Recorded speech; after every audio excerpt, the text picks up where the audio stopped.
दोस्तों नमस्कार, जय हिंद। स्वागत है आप सबका कंपटीशन वॉर के यूट्यूब चैनल में। मेरा नाम है संदीप, उपस्थित हूं आपके लिए लेकर एक नई वीडियो। दोस्तों, दक्षिणी प्रशांत महासागर में फ्रांस द्वारा शासित एक छोटे से आइलैंड न्यू कैलेडोनिया के अंदर फ्रांस सरकार के खिलाफ भारी पैमाने पर विरोध प्रदर्शन हो रहा है। इसी के संबंध में ये न्यूज है, विस्तार पूर्वक आपसे बात की जाएगी। साथ ही हम मैप के माध्यम से न्यू कैलेडोनिया के बारे में कुछ बेसिक जानकारियों को भी देखेंगे और न्यू कैलेडोनिया का इतिहास हम डिस्कस करेंगे कि आखिर भूगर्भिक रूप से यह किस महाद्वीप का हिस्सा है और किस वर्ष से फ्रांस द्वारा यह जो द्वीप है वो शासित हो रहा है।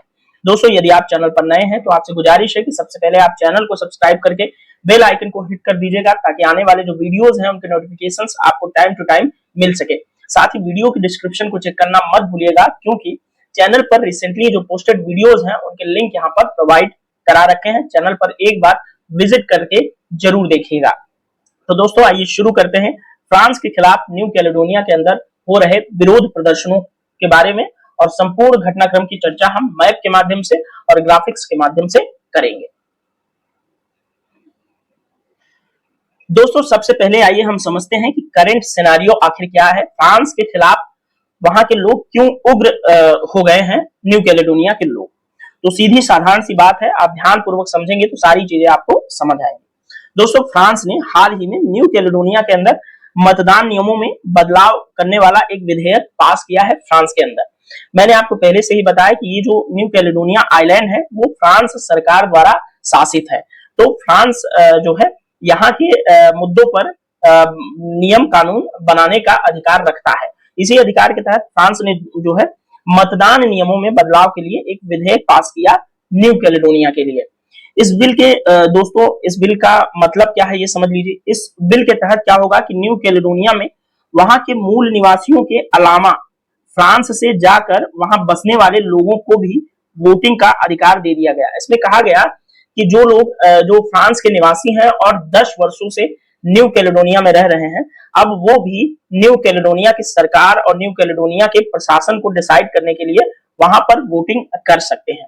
अब इसी के खिलाफ जो है प्रदर्शनकारी ये कहते हैं कि फ्रांस के लोग जो है यहाँ पर वोट नहीं कर सकते। इसलिए प्रदर्शनकारियों का ये कहना है कि वे लोग अब फ्रांस से अलग होना चाहते हैं। वो उनको जो न्यू कैलेडोनिया के मूल निवासी हैं उनको ऐसा डर है कि अगर मूल जो फ्रांस के लोग हैं यहाँ पर आएंगे तो हमारा प्रतिनिधित्व और हमारा अधिकार और संसाधनों में जो है वो भागीदारी करेंगे।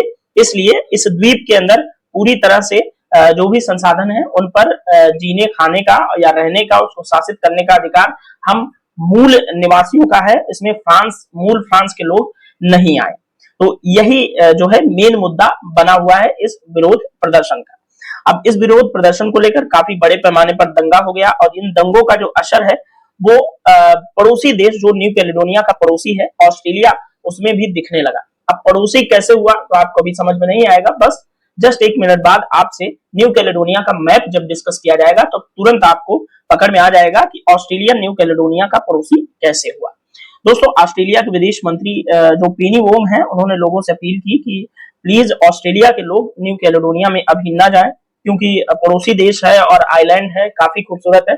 तो ऑस्ट्रेलिया के लोग वहां छुट्टियां बिताने या अन्य किसी काम से जाया करते थे। दोस्तों, फ्रांस सरकार की संसद ने इसकी खुद जानकारी दी है कि फ्रांस ने वहां पर 12 दिनों के लिए क्या लगा दिया है, इमरजेंसी लगा दिया है, आपातकाल लगा दिया है न्यू कैलेडोनिया के अंदर। दोस्तों, साथ ही न्यू कैलेडोनिया के एयरपोर्ट और बंदरगाहों की सुरक्षा के लिए पुलिस बल तैनात कर दिए गए हैं। सड़कों पर सेना के टैंक भी गश्त कर रहे हैं। सेना के लोग यहाँ पर गश्त करते हुए फोटोज के अंदर आपको दिख जाएंगे। साथ ही विद्रोह का स्तर भी आप देख सकते हैं कि जगह जगह रोड पर कारें जलाई जा चुकी हैं। तो आप समझ सकते हैं कि कितने बड़े स्केल पर विरोध प्रदर्शन वहां पर चल रहा है। चलिए आइए थोड़ा सा और आगे बढ़ते हैं इस चर्चा में। न्यू कैलेडोनिया की हिस्ट्री और इत्यादि सब चीजों को डिस्कस करें इससे पहले हम थोड़ा सा न्यू कैलेडोनिया को समझते हैं मैप के अंदर कि आखिर कहां पर है न्यू कैलेडोनिया। ये पूरा आप ग्लोब दिख रहे हैं, वर्ल्ड का ग्लोब है, और यहाँ पर आपको ऑस्ट्रेलिया महाद्वीप दिख रहा है। जो लोग पढ़ते हैं, जो लोग जानकार हैं, वो समझते होंगे कि ये आकार ऑस्ट्रेलिया महाद्वीप का है। और ये दक्षिणी, ये प्रशांत महासागर है, प्रशांत है, और प्रशांत का ये दक्षिणी हिस्सा साउथ पैसिफिक है, और साउथ पैसिफिक के अंदर ही ये है न्यू कैलेडोनिया। ठीक है, न्यू कैलेडोनिया, ठीक है, यहाँ पर है न्यू कैलेडोनिया। उसके बाद यहाँ पर ये पापुआ न्यू गिनी, उसके बाद यहाँ पर आपको इंडोनेशिया वगैरह के छोटे छोटे जो आइलैंड है वो दिखना शुरू हो जाएंगे। आई होप अब आपके दिमाग में एक इमेज जरूर बन चुकी होगी कि आखिर दुनिया के किस हिस्से की हम इस वीडियो के अंदर बातचीत कर रहे हैं। आइए थोड़ा सा करीब से न्यू कैलेडोनिया के बारे में देखते हैं। न्यू कैलेडोनिया की राजधानी के बारे में बात करेंगे। नोमिया यहाँ की राजधानी है न्यू कैलेडोनिया की। और कैलेडोनिया छोटे छोटे आइलैंड्स में भी विभाजित है, जैसे यहाँ पर लॉयल्टी आइलैंड है, एक वनुआतू है। वनुआतू तो अलग से एक आइलैंड है, अब स्वतंत्र हो चुका है। इससे पहले जो है वनुआतू के ऊपर भी फ्रांस का ही जो है शासन हुआ करता था। कोरल सागर है यहाँ पर। कोरल सागर से आप समझ सकते हैं कोरल सागर के करीब ही है जो है ये जिस न्यू कैलेडोनिया की हम बात कर रहे हैं। आई होप मैप के अंदर चीजें विस्तार पूर्वक आपको समझ में आ गई होंगी, आपके दिमाग में एक इमेज जरूर बनी होगी कि हम आखिर जिस कैलेडोनिया की बात कर रहे हैं वो है कहाँ। चलिए इस वीडियो के अंदर थोड़ा सा और विस्तार देते हैं।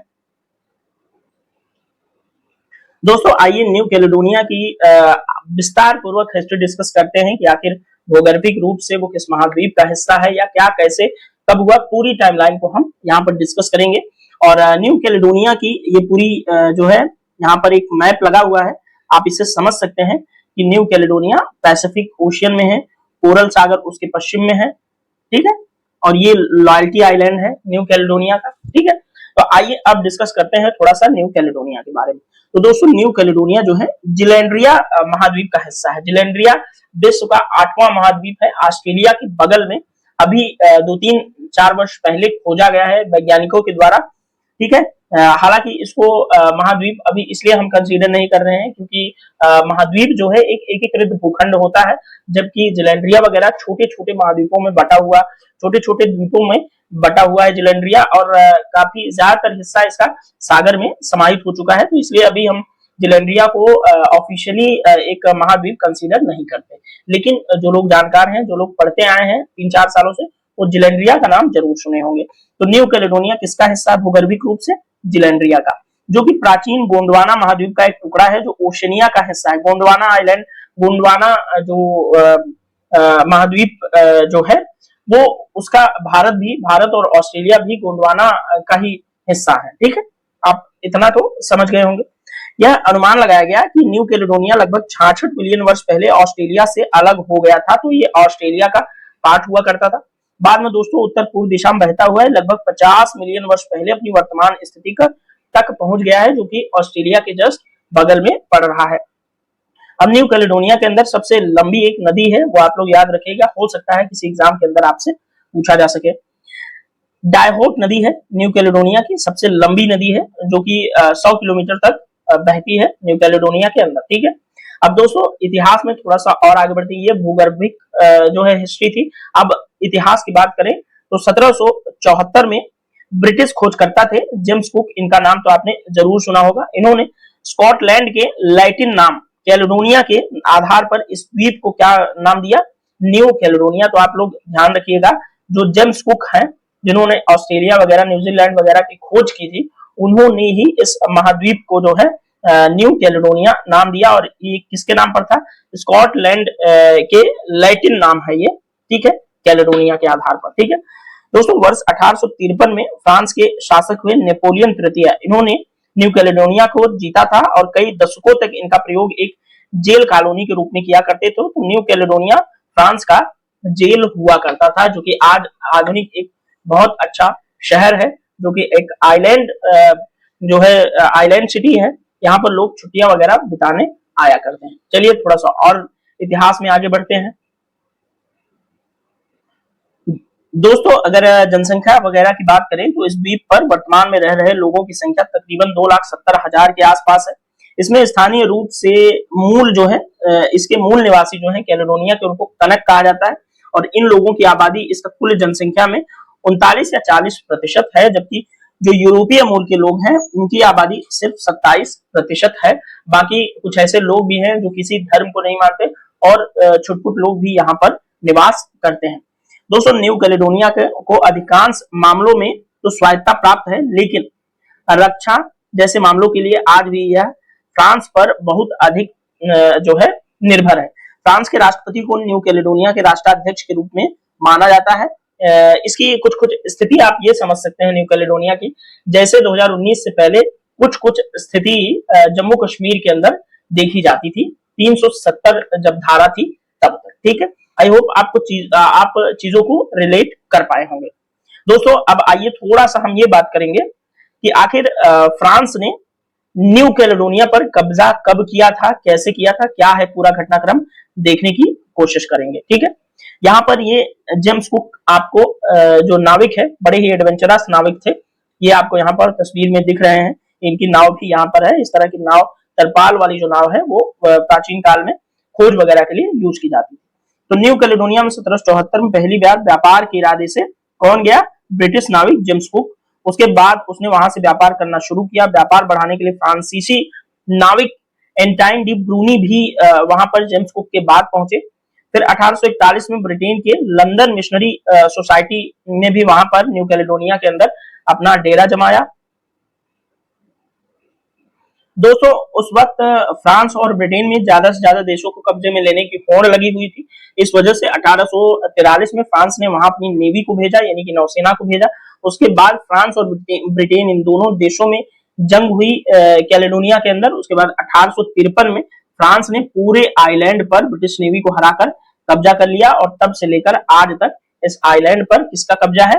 फ्रांस का। ठीक है, आई होप आपको कब्जे तक की कहानी अच्छे से समझ आई होगी। दोस्तों यहाँ पर कोई ऐसी पहली घटना नहीं है कि यहाँ पर भारी पैमाने पर विद्रोह हो रहा है, लोग फ्रांस से अलग जो है देश बनने की डिमांड कर रहे हैं। ऐसा पहली बार नहीं, कई बार इतिहास में भी हो चुका है। लेकिन सबसे बड़ा मोड़ आया 4 अक्टूबर 2020 को। यहाँ पर एक जनमत संग्रह कराया गया, जिसमें क्या हुआ कि 85.6% लोगों ने जनमत संग्रह में मतदान किया, जिसमें 53.25% लोग फ्रांस से अलग होने का समर्थन नहीं कर रहे थे। यानी कि जो मेजोरिटी पॉपुलेशन थी वो चाहती है कि अभी भी हम फ्रांस का हिस्सा रहें और फ्रांस के साथ ही बने रहें। ठीक है, और दोस्तों यहाँ पर कुछ समझौते आपसे पूछे जा सकते हैं अगर न्यू कैलेडोनिया की चर्चा हुई तो। जैसे मैटिग नॉन समझौता है, ये 1988 में समझौता हुआ। इसके तहत जो स्थानीय वहां के मूल निवासी कनक है, उनकी आबादी और यूरोपीय समुदाय के बीच जो शांति थी उसकी स्थापना को लेकर के प्रयास किए गए थे।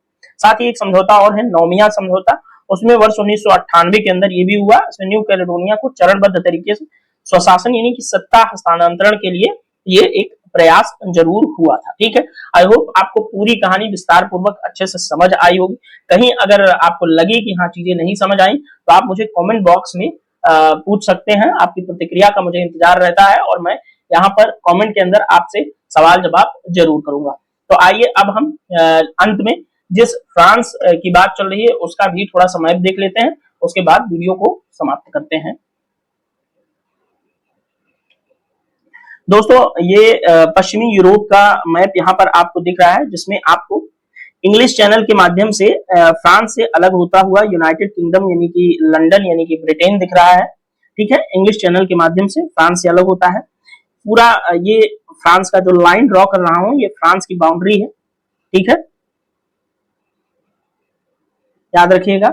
बिस्के की खाड़ी आपको यहाँ पर दिख जाएगी जो फ्रांस और स्पेन के बगल में है। स्पेन के साथ दक्षिण में बाउंड्री शेयर करता है फ्रांस।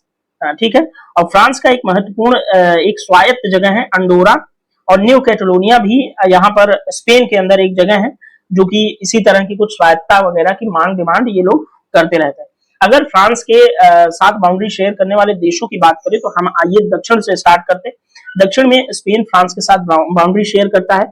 उसके बाद मोनाको एक देश है जो कि मेडिटेरियन सी में भूमध्य सागर के अंदर जो है अपनी काफी बड़ी तटवर्ती बाउंड्री शेयर करता है। उसके बाद आपको इटली दिखेगा, इटली के साथ भी फ्रांस की काफी अच्छी खासी बाउंड्री दिखेगी। फिर ऊपर से आपको स्विट्जरलैंड दिखेगा। स्विट्जरलैंड के बाद आपको जर्मनी के साथ फ्रांस अपनी काफी बड़ी बाउंड्री शेयर करता हुआ दिख रहा है। और इतिहास में भी फ्रांस और जर्मनी को जो है लेकर के काफी कहानियां हैं, काफी क्लैश हुआ करते थे। उसके बाद भू आबद्ध देश है लग्जमबर्ग, यहाँ पर फ्रांस के उत्तरी हिस्से में, और एकदम उत्तरी हिस्से में आप देखेंगे तो बेल्जियम भी जो है फ्रांस के साथ अपनी काफी बड़ी बाउंड्री शेयर करता हुआ दिख रहा है। तो आई होप आपको यहाँ का मैप अच्छे से समझ में आया होगा। इस वीडियो को देखने के लिए आपका बहुत बहुत धन्यवाद। Thank you so much. और कोई वीडियो में कमी रह गई हो, कहीं आपको चीजें नहीं समझ में आई हो, तो आप लोग जो है कमेंट बॉक्स में कमेंट करके जरूर बताइएगा। और वीडियो कैसा लगा ये भी प्रतिक्रिया जरूर दीजिएगा।